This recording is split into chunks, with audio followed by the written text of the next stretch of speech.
Welcome to Excellent Grades Academy. This is Dr. Byson EM. Today we're doing alkenes. All right, so let's get into this class. So what are alkenes? What are alkenes? So these are organic compounds. Let's just write the definition here. These are organic compounds. So organic compounds that contain one or more double bonds. All right. So alkenes are organic compounds that undergo a lot of chemical reactions. So alkenes are highly reactive. So they are highly reactive. The reason why alkenes are highly reactive is because of the double bond. Let's look at the chemistry of alkenes. Okay. So chemistry of alkenes that makes them to be very reactive. Chemistry of alkenes. So alkenes have got a double bond. Say for instance, this is a carbon here, and it is bonded to this carbon by two bonds. Let me just use a different color here. So it has two bonds.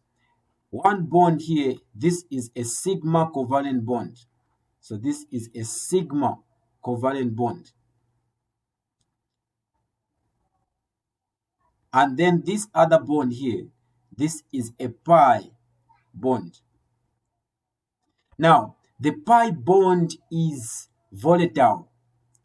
It's weak. It's easily broken. So because the pi bond is volatile, it's easily broken, it can easily release its electrons. So the pi bond of alkenes can easily lose electrons. Now, this ability of the pi bonds to easily lose electrons makes the alkene to be highly reactive and to serve as a positive seeking center. So this double bond can serve as a nucleophile, a negative species, or it can serve as a base. Okay, so the electrons in a pi bond, in this pi bond, just I here, in the pi bond can serve as a base. So they can serve as a base. All right. So you have to know this chemistry. It's very, very important. Let's get into the reactions of alkenes and see how they carry out their mechanisms in their reactions. So let's look at the reactions of alkenes. Reactions of alkenes.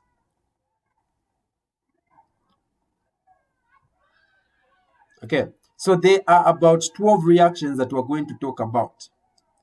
12 reactions. Alkenes are highly reactive. So we're going to look at 12 different reactions. Let's start. The first reaction that we're going to look at is what we call hydrogenation. So hydrogenation. So hydrogenation is simply the addition of hydrogen across the double bonds. So addition of hydrogen. Addition of hydrogen across the double bond. The double bond. What this simply means is that the two carbons that are making the double bond will get a hydrogen each. All right, let's look at an example of hydrogenation. Say you have an alkene. This is your alkene here. And then this alkene reacts with hydrogen. So this is your hydrogen molecule. So this is simply H2. And then this hydrogen is placed in a catalyst called platinum. So this is platinum. PT is platinum. Okay. So what is going to happen here is that this bond is going to break. It is going to get this hydrogen. And then this other hydrogen is going to break, carrying the electrons with it. When that happens, the products that you're going to form is the hydrogen. This hydrogen will be added to this less substituted carbon here. Okay, so this carbon here is less substituted. And then a positive charge is going to develop here on a more substituted carbon of the double bond. But you have this hydrogen in solution that left, this hydrogen here. It left with electrons, so it's negatively charged. So the negative charge is going to be attracted to the positive charge here. So this will come and attack here. When that happens, then we're going to have this product. So hydrogen will attach here and a hydrogen will attach there. So you can see after a hydrogenation reaction, what is formed is an alkane from an alkene. So hydrogenation reaction is simply the addition of hydrogen across the double bond to form an alkane. Okay, so if you want to convert an alkene to an alkane, the reaction that you perform is called hydrogenation reaction. Okay, let's go to reaction number 2. Okay.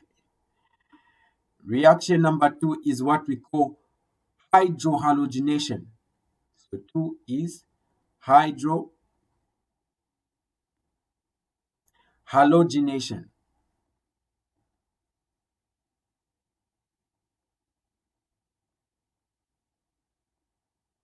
So the hydrohalogenation, this is a reaction where a hydrogen and a halogen, so a hydrogen and a halogen are added across the double bond to form an alkyl halide. So what is formed here is an alkyl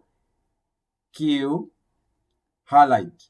So if you want to form an alkyl halide from an alkane, you perform this reaction that is called hydrohalogenation.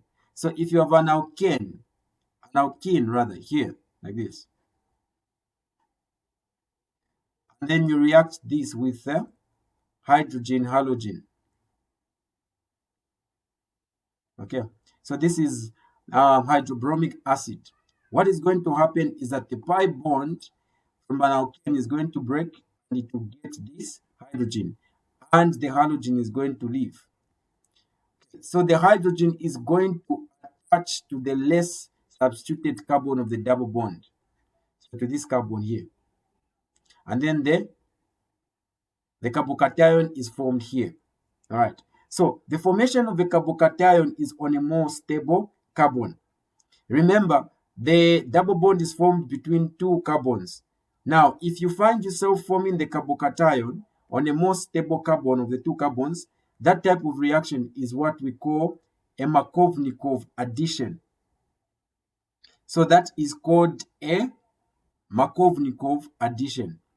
Markovnikov addition. It simply means that you've added a group on a less substituted carbon and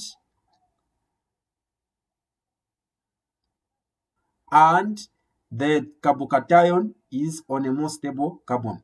So this one that left is in solution. The bromine, it carried electrons, so it's negatively charged. So this negatively charged bromine will now come and attach here where where the the positive charge is, and it will form this product here. So the product that will form with this, the hydrogen was attached here, and the bromine is going to attach there. So as you can see, you have formed an alkyl halide from an alkane. So whenever you want to form an alkyl halide from an alkene, rather, you use hydrobromic acid or any acid that has got a halogen to it. Okay, so this is a Markovnikov addition. But what if you wanted to add this halogen to the less substituted carbon? We use what we call anti-Markovnikov addition. So if you want to have an anti-Markovnikov addition, you add a molecule called peroxide. So let's look at a hydrohalogenation using peroxide. So number 2 here, I'm going to get the same alkene reacting with hydrobromic acid, but this time around, I'm going to put a peroxide here. I'm going to say this is my peroxide.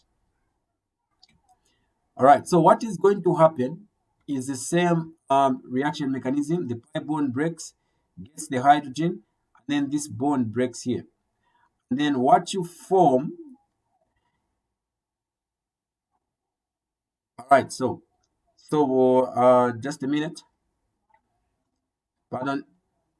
What happens is that the peroxide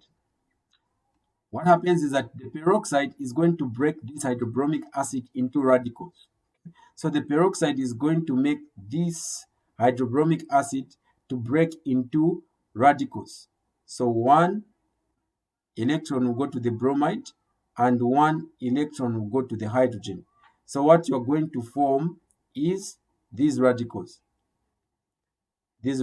like that. Okay, so these radicals are formed like that. They will be in solution like that. So what will happen is that from this pi bond, one electron will go and join with the electron from the hydrogen there. And then the hydrogen is going to be added on a more substituted. The hydrogen will be added here. All right. And then the electron that remains here is going to go to the less substituted carbon. So it's going to go to here.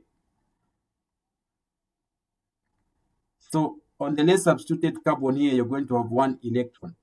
And then this electron is going to react with bromide, which had one electron. So these two electrons will come together and they'll form a covalent bond. And the product that you're going to get is this one here. So the hydrogen is added to the less substituted, and then the bromine is, okay, the hydrogen is added to the more substituted carbon, and the bromine is added to the more substituted carbon like that. So this is called an anti-Markovnikov reaction, addition, anti-Markovnikov addition. So this is called an anti-Markovnikov addition. So if you want your halogen to add to the less substituted carbon, you perform what we call an anti-Markovnikov addition using a peroxide. All right, so those are hydrohalogenation reactions that alkenes go through. Now let's talk about halogenation reactions. So this is reaction number 3. Reaction number 3, halogenation reactions.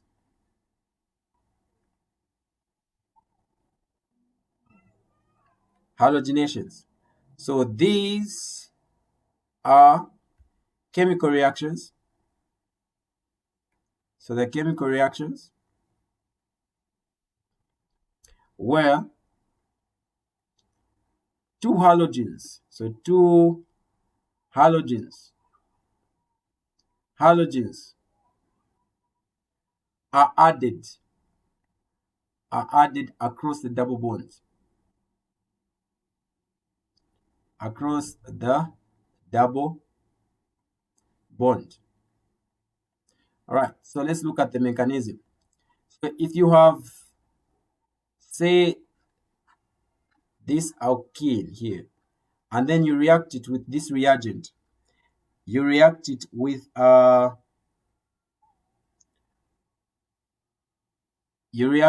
bromine. So this is the molecule of bromine, and then you put this in chloroform. Okay, like that. What is going to happen is that this pi bond is going to break, and then get one bromine from here, and the other bromine is going to leave with the electrons. And then after that happens, then this bromine that the pi bond got is going to add on the less substituted carbon. So this will add here, and the carbocation will be here. But this carbocation is adjacent to a tertiary carbon here that has got a hydrogen. So what is going to happen is that this hydrogen is going to shift so that the carbocation can go to a more stable carbon. So there's going to be a hydride shift, and there's going to be formation of a carbocation on a tertiary carbon, which is more stable. All right, and then we've got this bromide here that left in solution and is negatively charged. So this negative charge will be attracted to this positive charge. Then our compound that is going to form is this one here. So we've got addition of halogens across the double bond. Okay, so we've converted our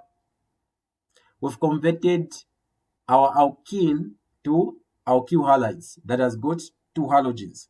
So this is what we call halogenation reactions. Halogenation reactions. Number 4. Let's go to number 4. Halohydrin formation. So halohydrin formation. So halohydrin formation is where you react. So reaction of alkene with a halogen molecule in solution. So in solution, this solution can be either water, most commonly, or it can be an alcohol. All right, let's give an example here. So if this is our alkene here, and then it reacts with a molecule of chlorine, which is a halogen molecule, and then you put this molecule in water. So the first thing that it is going to react with is it will react with a molecule of chlorine, and then the water will be second. So the reaction mechanism is that the pi bond is going to break, get this chlorine here, and then this other chlorine leaves. What that will give you is that of the molecule of the atom of chlorine that was got by the pi bond will be added on the less substituted carbon, and the carbocation will form on the more substituted carbon here. And then water, which is in solution, will now come and get its lone pairs of electrons and react here on the carbocation, forming this molecule here. All right, so the chlorine is here and the water will be here. So you know that when oxygen is attached to 3 different things, it assumes a positive charge. So it becomes unstable and assumes a positive charge. So the Chlorine that left here, that broke off, is still in solution and it's negatively charged. So it will come and it will get this hydrogen there, and this will break. It will release its electrons and it will go and neutralize this positive charge on water. So the product that is formed is this. The chlorine is added here. You know, there's a hydrogen here, and an OH is formed there. This is what we call a halohydrin. Why? Because there's a hydrogen, there's a halogen here, and there is a hydrogen here. Okay, halohydrin formation. So this is, I was using water here to form this halohydrin. Let's give an example where we use alcohol. So second part, where we get this alkane, and then we react it with a molecule of chlorine, and then we use, say, ethanol here. So first thing that is going to happen, the pi bond is going to get this chlorine, then this bond breaks, and then what you form is this guy here. So the chlorine will react there, and the carbocation will form on a more substituted carbon here, which forms a stable double bond. But we've got an alcohol in solution, which has got lone pairs of electrons here. So this guy, let me just change the color. This guy will go and react there. And what will form is this.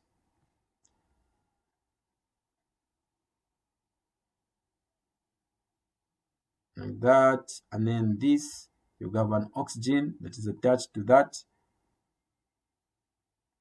Okay. And this chlorine that left is still in solution and is negatively charged. So it will come get this excess hydrogen on an oxygen, and then this will collapse here. So what you form is this.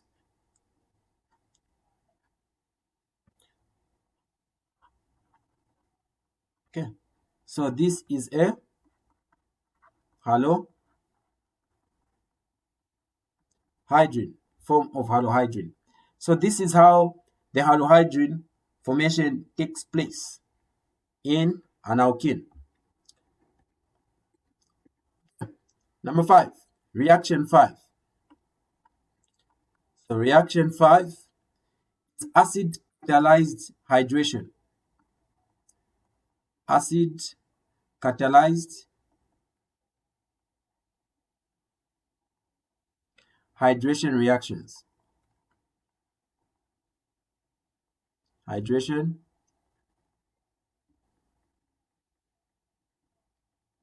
acid catalyzed hydration reactions. So in this reaction, you're going to use an acid. Say for example here, I'm using sulfuric acid, okay, and water. So the first thing that is going to happen is that the pi bond was going to go break and get a hydrogen from an acid, because you know an acid is a proton donor. Okay. After that happens, the hydrogen will add to a less substituted carbon. So the hydrogen will be here, and then the carbocation will be here. And then this water that is in solution, so this water is going to come and react there. And then what is going to form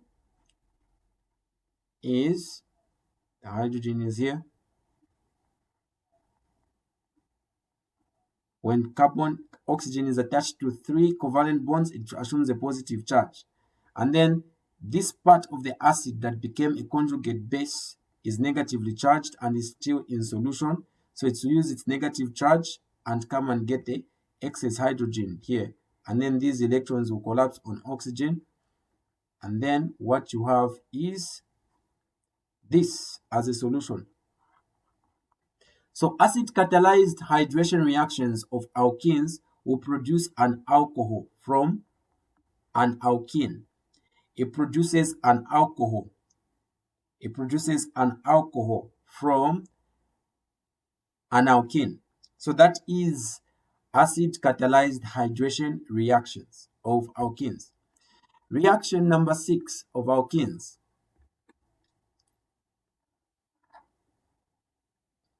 is what we call oxymaccuration demaccuration reactions. So oxymaccuration, maccuration, demaccuration,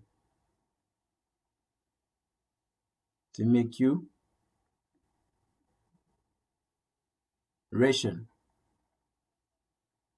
reactions. So an oxymaccuration demaccuration reaction is where you add this reagent. So the reagent that is added here is called mercury acetate. So mercury acetate. It's denoted as this. This is mercury acetate. Okay.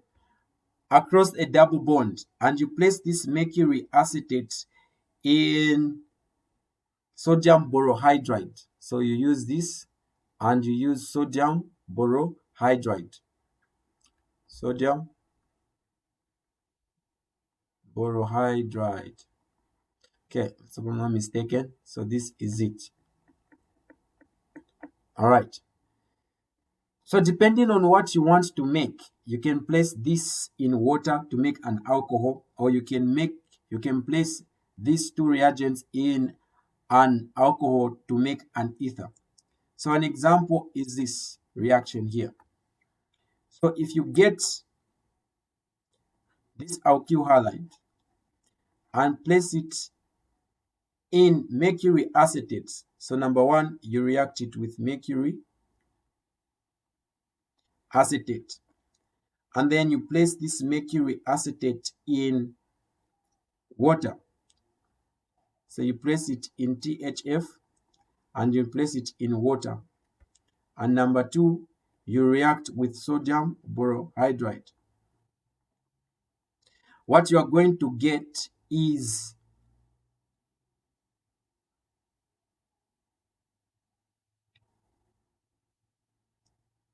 a Markovnikov addition of alcohol, because we've used water here. So Markovnikov addition or formation of alcohol, meaning that your alcohol is going to form here. Like that. That's what you are going to get. The mechanism for this reaction will be in the videos that we're going to make on the mechanism for oxymaccuration demaccuration reaction, because it is quite a long mechanism. All right. So the link for the mechanism for this reaction will be in a separate video. So mechanism for this reaction is a must know. Mechanism for this reaction is a must know. You must know it because it is highly examinable. It comes in your exams, it comes in your tests. So this is what we call oxymaccuration demaccuration reactions. Okay. Number 7. Reaction number 7. Reaction number 7 is called alkoxymaccuration reduction. Alkoxymaccuration reduction. Maccuration reduction. So in alkoxymaccuration reduction, the reagents that will react with alkenes are, you react it with mercury acetate, and then you place this mercury acetate in THF and alcohol,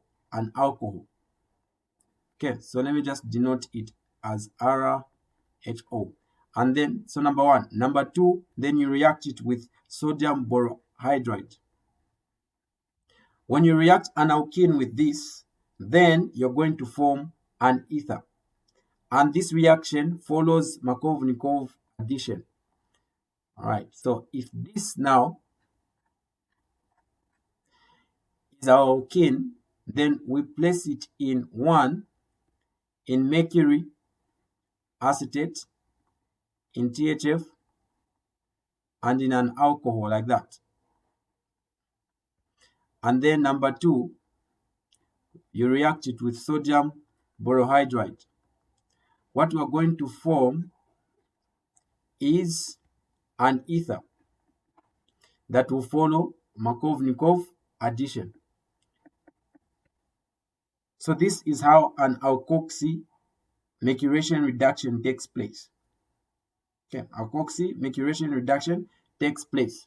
So if they ask you to predict the chemical reactions or to predict the products for these reactions, what is formed is an ether when you perform an alkoxy maturation reduction reaction.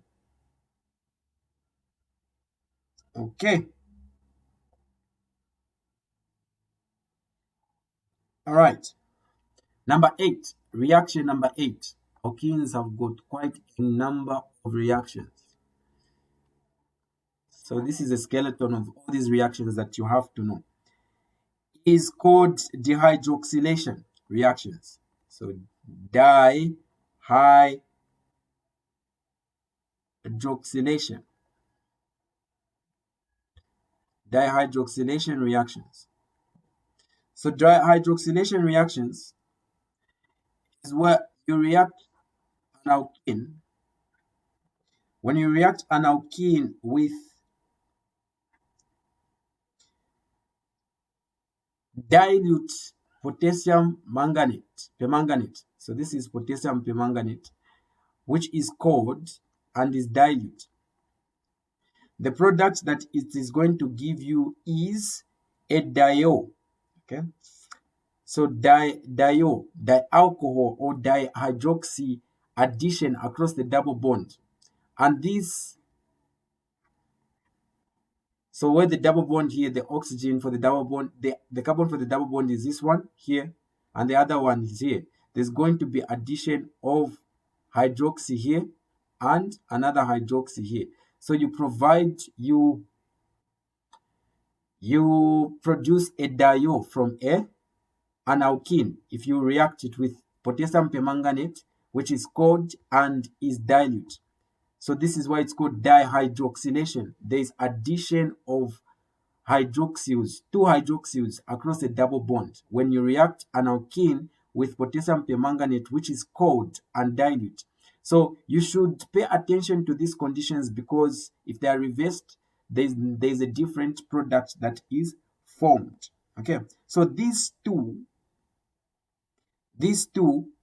addition are produced or they are added on the same side of the double bond. So this is a cis or sign addition, or okay, a cis addition, okay, a cis addition that is covered. Okay, but then if you react this same alkene with a reagent that is called MCPBA,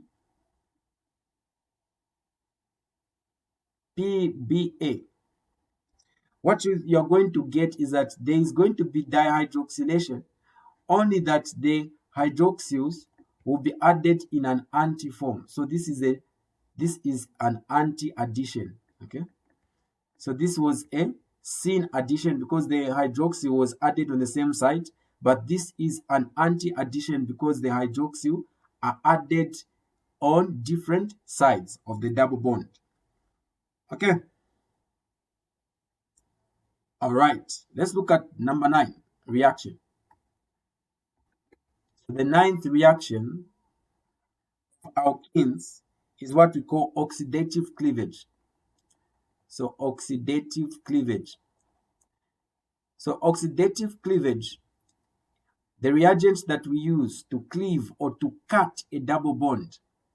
So the reagent that is used is potassium permanganate. So potassium permanganate. Permanganate. Okay, it's this. KMnOC4. And this potassium permanganate should be hot. So hot potassium permanganate, they should be heat, okay? Heat. So if I have an alkene, like this alkene, and then I place this alkene in potassium permanganate, and then this potassium permanganate is hot, what I'm going to do is that I'm going to cleave this double bond, or I'm going to cut it like that. All right. So after you cut it, you know that there's hydrogen here. After you cut it, you're going to have this. So you know that this carbon, which is this carbon here, is where the double bond here. So this double bond is cut like that. All right. And there's a hydrogen that is attached to it. And then this carbon here, this carbon here is the one that had the double bond, plus this carbon that had the double bond here. So you've seen that the double bond is cut. So these two carbons have been cut, and each one has remained with a double bond. So the cut, where the cut is, you add an oxygen here.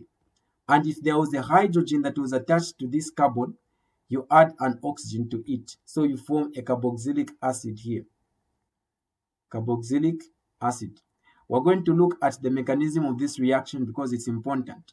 And then if there's one carbon here that remained, you add an oxygen here, and you add another double bond here, and you add an oxygen. So there is carbon dioxide that is formed. So there is carbon dioxide that is formed. So that is how oxidative cleavage using potassium permanganate happens. You just cleave, or you cut the double bond, then you add oxygen. If there was hydrogen, you make it an OH, and if there was a terminal carbon here, you make it carbon dioxide. So this is oxidative cleavage. Let's look at number 10. Reaction number 10. So reaction number 10 is what we call ozonolysis. Ozonolysis.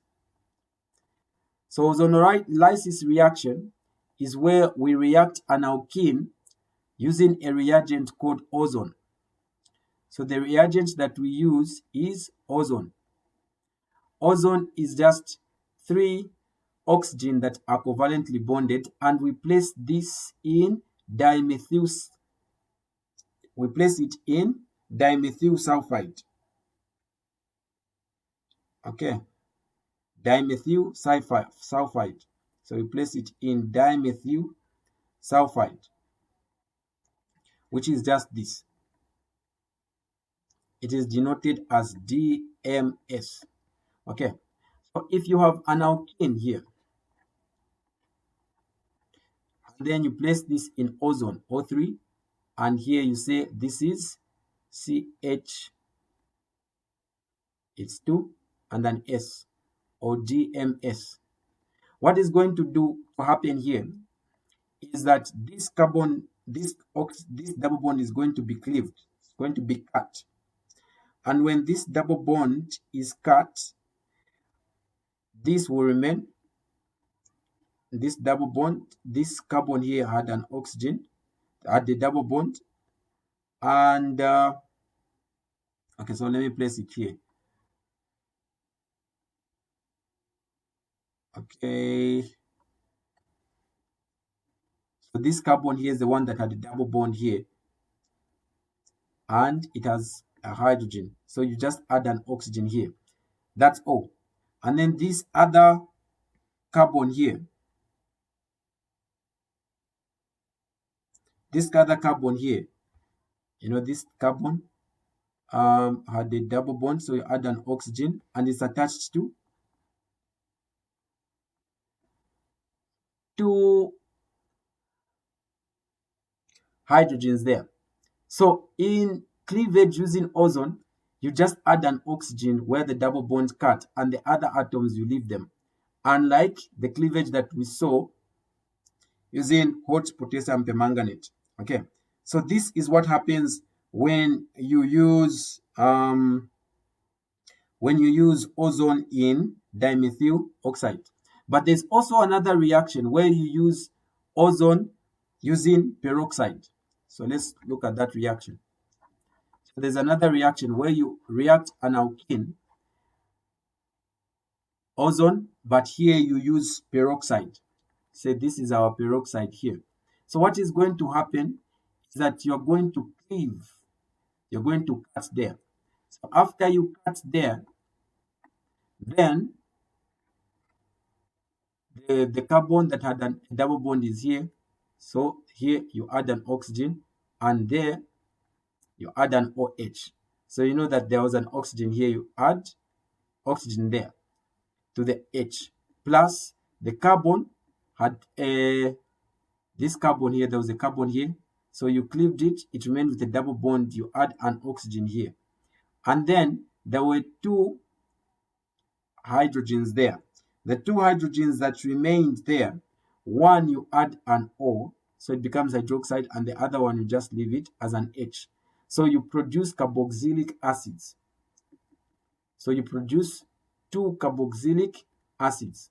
So when you use ozone and peroxide, you're going to cleave an alkene into two carboxylic acids.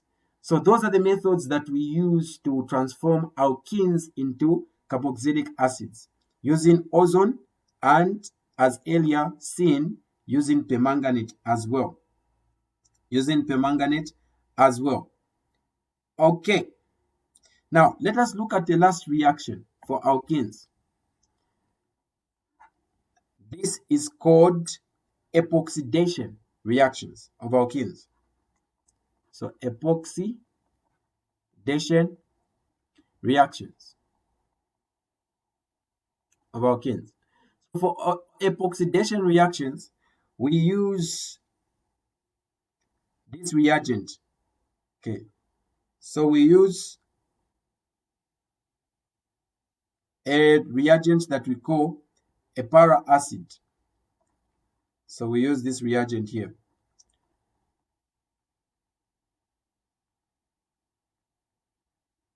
Sometimes MCPBA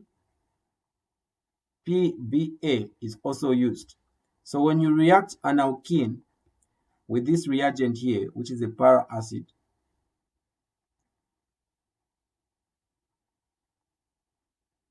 what you're going to get is that you are going to get a cyclic ether. Okay. So where the double bond, the two oxygens, the two carbons, where the double bond was, this one here, and this one, they are going to be connected to an oxygen. So you just place an oxygen on top here and you connect them like that. So this is what we call an epoxide. So these are epoxidation reactions. All right, so this was a marathon on the reactions of alkenes. In our next video, we're going to talk about the reaction mechanisms of ozonolysis, cleavage using permanganate, and we're going to talk about